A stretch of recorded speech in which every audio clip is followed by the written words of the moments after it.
вода водопроводная очень отвратительная, не с хорошим запахом она.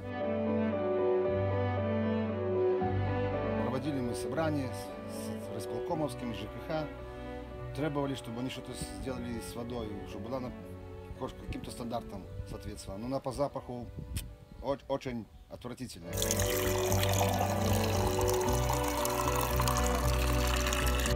Его бак, даже цвет. Опа, абсолютно видно.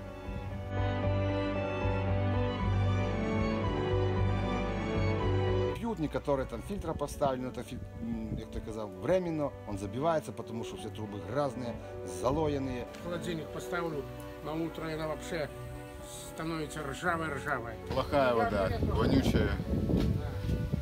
По чистоте тоже как бы вроде лучше стало, но вода пить невозможно. Осадок сразу.